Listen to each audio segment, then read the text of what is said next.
ẹ tún káàbọ̀ káàkiri gbogbo àgbáyé sí abala Kẹ́milégùn lọ́sẹ̀ yìí Tuesday ọjọ́ ìṣẹ́gun gẹ́gẹ́ bí ìṣe wa. Mo gbàgbọ́ wípé gbogbo àwọn tí wọ́n ń pè Ọlọ́run ti dáwọ́lé wọn. Gbogbo bí ẹ ṣe lo àwọn abala yìí àti ti onígbàgbọ́ ìbílẹ̀ ti Islam Ọlọ́run dẹ̀ ń gbà. Ẹ máa dá gbogbo ogun yẹn padà sí Ọlọ́run. Èyí orí okòǹgbà bí kò sì pé àfihàn látọ̀dọ̀ Ọlọ́run. Ọlọ́run ìfẹ́ jẹ́ a máa dúpẹ́ fún. Tọ̀sẹ̀ tún lélẹ́yìn ohun kan ní kẹ́ẹ̀kan sí nítorí àwọn míì tí wọ́n ń wo tẹlifíṣàn Yorùbá Tòótọ́. Àwọn míì ò mọ̀ pé ó ti bẹ̀rẹ̀. Ẹ máa bá wa share ẹ sọ fáwọn èèyàn káàkiri kí àlàáfíà ó lè kọ́ náà yín ní nǹkan kan bí àwa ṣe ń gbé jáde fún yín lẹ́yìn ọ̀pọ̀lọpọ̀ iṣẹ́ ìwádìí ẹ̀yin náà fún àwọn ẹlòmíràn tí gbogbo wa bá wà lálàáfíà kò ní sí wàhálà kò ní sí ìdààmú. Àdúrà wa ni wípé ilẹ̀ Yorùbá àti orílẹ̀-èdè Nàìjíríà lápapọ̀ kò ní bàjẹ́. Ẹ káàbọ̀ ẹ ṣé ẹ kú àtìlẹ́yìn wa.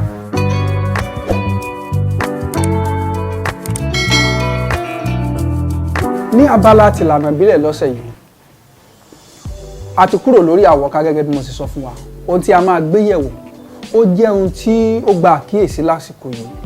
Ẹni tó bá wú kọ̀ọ̀kan tí ò ṣe é wú lásìkò yìí ẹ mọ̀ pé ẹ mọ̀ tí wọ́n sọ pé ṣe. Tó bá wá ní ikọ́ tí wọ́n ń pè ní asthma ọ̀nà àbáyọ ni mo fẹ́ sọ. Kẹ́ẹ̀dẹ̀ ti náwó tí wọ́n ti parẹ́ kì í lọ kì í ṣe irọ́ ni.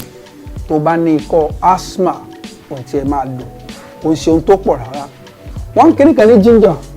Ẹ wá ginger yìí atalẹ̀ ní Yorùbá ń pè ẹ lọ kó kúnná dáadáa ginger tí mò ń sọ̀rọ̀ rẹ̀.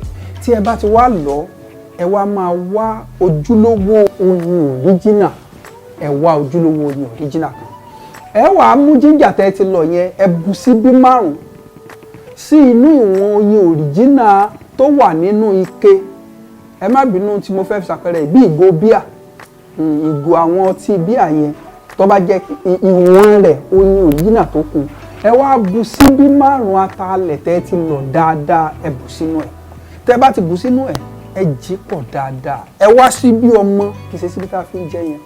Ẹ wá máa lo 2 láàárọ̀ 2 lọ́sàn-án 2 lálẹ́ pàápàá lẹ́yìn ìgbà tí ẹ bá jẹ oúnjẹ tán. Ẹ tí ì lè lo oògùn yìí dé ìdajì tẹ́ ẹ fi ní gbúròó ikọ́ asthma yìí ẹ tẹ̀lé. Tí ẹ bá tẹ̀lé mo gbàgbọ́ wípé ẹ máa yin Ọlọ́run. Ẹ pé fún gbogbo àwọn tó ní asthma ẹ jẹ́ kó gbádùn. Ẹ subscribe sí Yorùbá Tòótọ́ tẹlifíṣàn. Ẹ pé káàkiri àlàáfíà Ọlọ́run kò fún wa ṣe.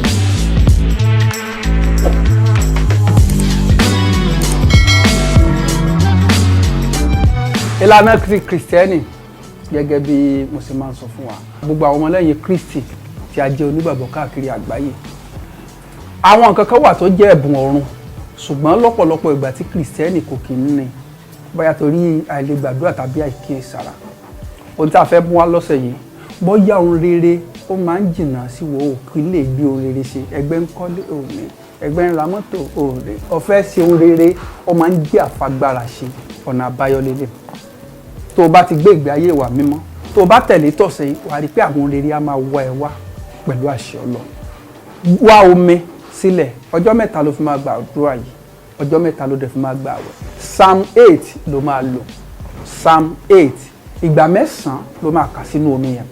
Tó o bá ti ń kà ọ gbọ́dọ̀ máa gbàdúrà yẹn ní òru bóyá láago 12 láti aago 12 tá a ti bọ́ sọ́jọ́ kejì gbàdúrà sínú omi yẹn ka Psalm 8 sí ní ìgbà 9 gbé omi yẹn pamọ́.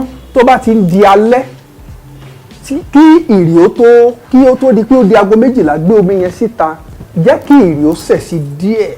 Tí ìrì bá ti sẹ̀ sí tó bá ti di aago 12 lóru ìwọ tó gbé omi yẹn lọ́jọ́ kejì tó ka Psalm 8 sí ní ìgbà 9 ṣe bẹ́ẹ̀ fún ọjọ́ 3 tí o bá ti parí lọ́jọ́ kẹta mo máa mu lára omi yẹn kó o fi yòókù wẹ̀ máa mu kó o fi yòókù wẹ̀ má lò tán ìwọ wá àyè kó o jẹ́ kó omi yẹn ó tó lò fún bí ọjọ́ 7 ìwọ wo ohun tí ó máa ṣẹlẹ̀ wọ́n á fèrè wá rí wọ́n náà gbé ohun rere ṣe pẹ̀lú ìrọ̀rùn láì jẹ gbèsè. Àṣẹ Ọlọ́run ni ó ti wà bẹ́ẹ̀.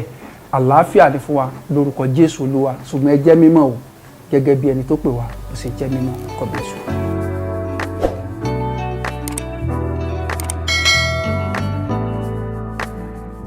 Ìlànà Mùsùlùmí Assalamu alaikum wa rahmatullahi wa barakatuh. Mo kí gbogbo Mùsùlùmí òdodo káàkiri gbogbo àgbáyé níbi tí ẹ ti ń gbọ́ ètò Kẹ́milégùn lórí tẹlifíṣàn Yorùbá Tòótọ́ lórí ẹ̀rọ ayélujára YouTube.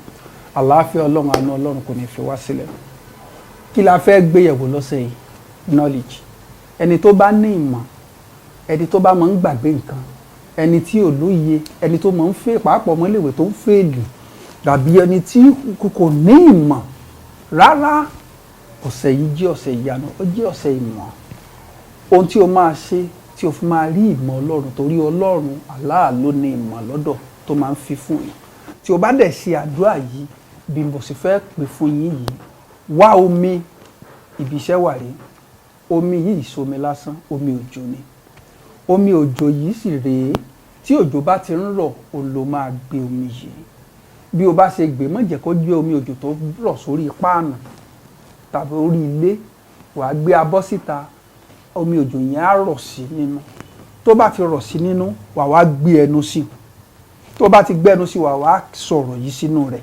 Wàá sọ pé láìláwà wala quwata illa billahi ali azim, láìláwà wala quwata illa billahi ali azim. Wàá pe gbólóhùn yìí sínú omi tó gbé yẹn ní ìgbà 1,100, ìyẹn 101. Wàá pè sí láìláwà wala quwata illa billahi ali azim. Tó bá ti pe gbólóhùn yìí tán, wàá wá pe gbólóhùn yìí náà ní ìgbà 7 sínú omi yìí. Máa gbọ́ o. Wàá sọ pé rọ́bì iṣọ́ lisọ́dì wàyásù li amri wàhálù mini sali yahuka kọ́ọ̀lì. So ẹ wà ó pè pèdè yìí ní ìgbà 7 sínú omi yìí. Tẹ́ bá ti pè é ní ìgbà 7, wàá mu nínú omi náà, wàá fi ìyókù wẹ̀ fún ọjọ́ 3 pẹ̀lú àṣẹ Ọlọ́run.